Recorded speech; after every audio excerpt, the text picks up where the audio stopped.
والنور يهدي الحائرين ضياء وفي الحشر ظل المرسلين لواء. بسم الله الرحمن الرحيم. نحمده ونستعينه ونعوذ بالله من شرور أنفسنا ومن سيئات أعمالنا. من يهد الله فلا مضل له ومن يضلله فلا هادي له ونشهد أن محمدا عبده ورسوله. قال المؤلف رحمه الله تعالى ونفعنا في علومه في الدارين آمين.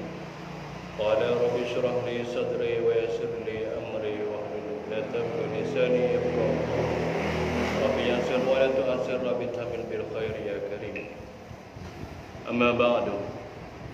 Alhamdulillah, syukur kepada Allah Subhanahu Wa Taala. Di malam ni Allah Subhanahu Wa Taala telah menghimpunkan kita dalam satu majlis yang besar di sisi Allah Subhanahu Wa Taala, iaitu majlis pengajian ilmu agama Allah Subhanahu Wa Taala.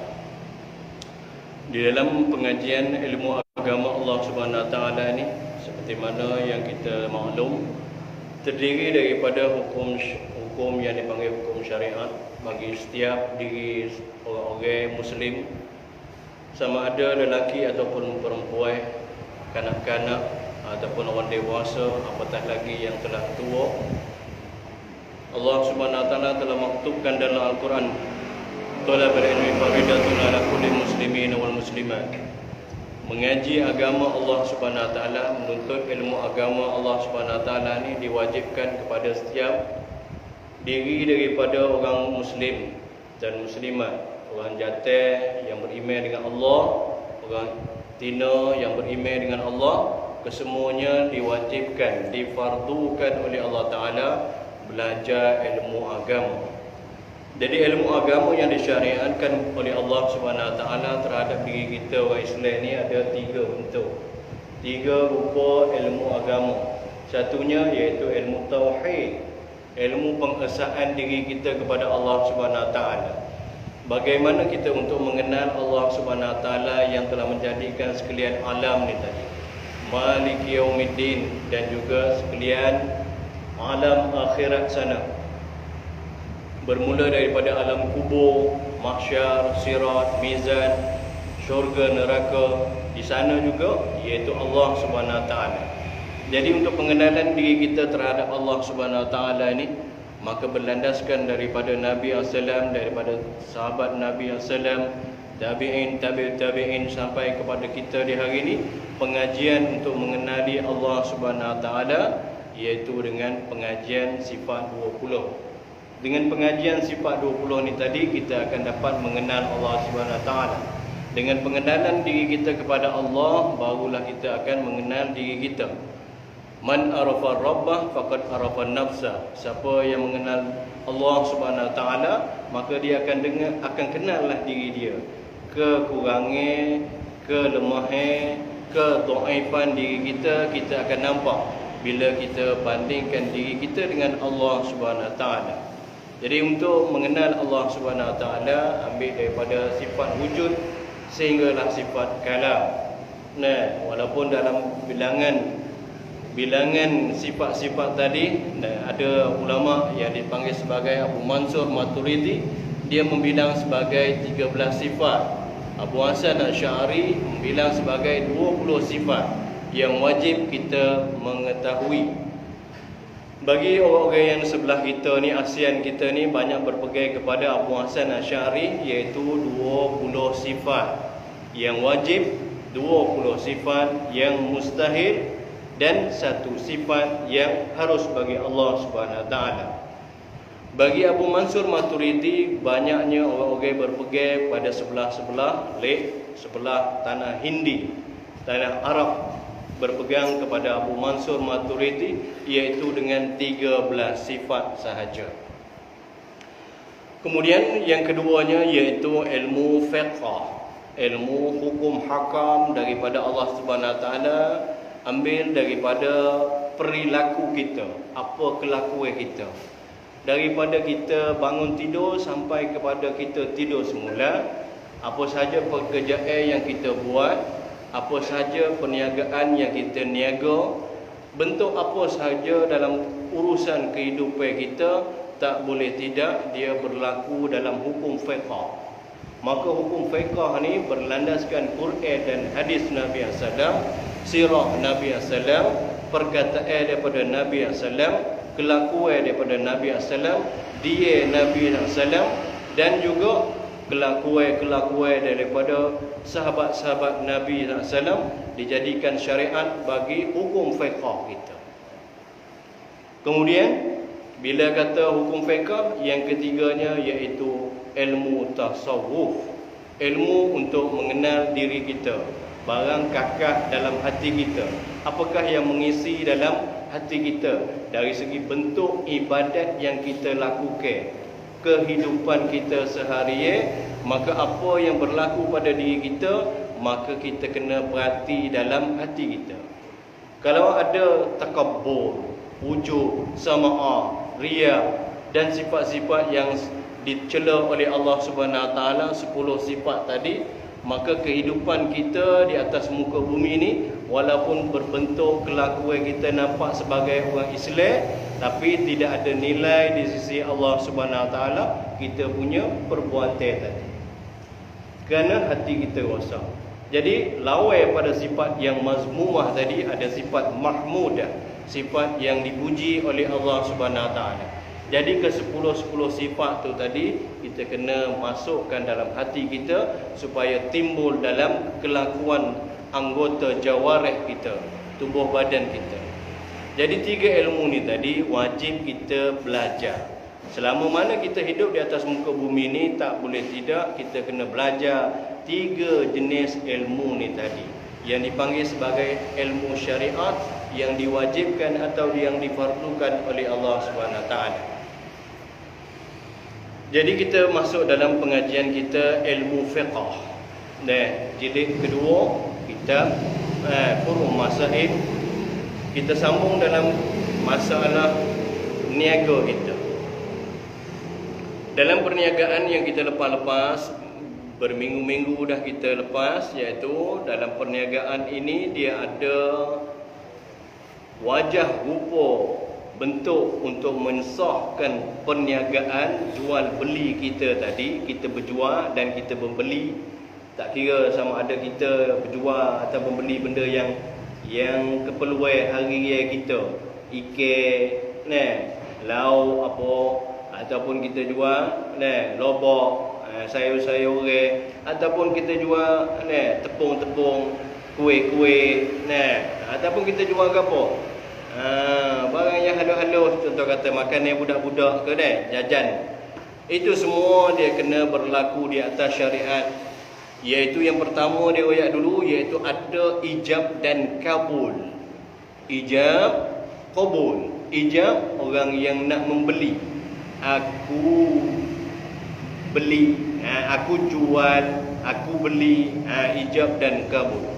Bagi orang yang menjual, dia kata aku jual ini dengan harga begitu, maka yang membeli pun kata aku terima. Kalau tidak ada orang panggil ijab dan qabul, maka penjualan dan pembelian tadi tidak sah dari segi Islam kita. Bila kata tidak sah dari Islam kita, itulah yang dikatakan dalam syariat. Allah Ta'ala maktubkan dalam Al-Quran, akhzul mal bil batil, mengambil harta orang dengan tak sebenar. Bila ambil harta orang tak sebenar, maka ada kiraan di sisi Allah Subhanahu Wa Taala, iaitu di dunia ni kena hantar balik. Kita ambil barang orang dengan tak kena hukum syariat, maka hukumnya tak sah. Bila tak sah, kena hantar balik.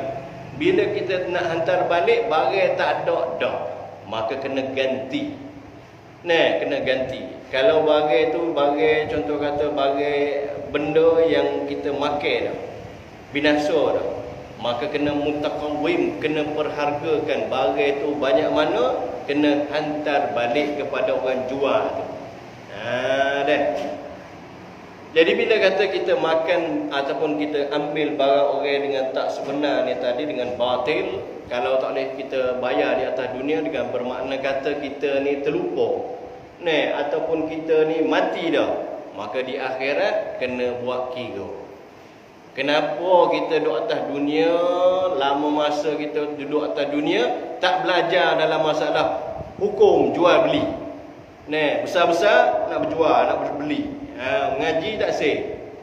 Bila mengaji tak sah, hukum syarak tak kena. Bila hukum syarak tak kena, di dunia kena hantar balik. Kalau tak boleh atas dunia, akhirat kena seksa. Sebab itu kita duduk atas dunia ni kena faham, kena betul dengan hukum Tuhan, hukum Allah Ta'ala. Tuhan hantar kita ni atas dunia bukan untuk bersenang-senang. Allah Ta'ala kata apa ni? Wa ma khalaqtul jinna wal insa illa liya'budun. Tidak aku jadikan jin dan manusia melainkan untuk beribadah kepada aku. Beribadah kalau kita tafsirkan dari segi bentuk ibadah sungguh, ni jual beli.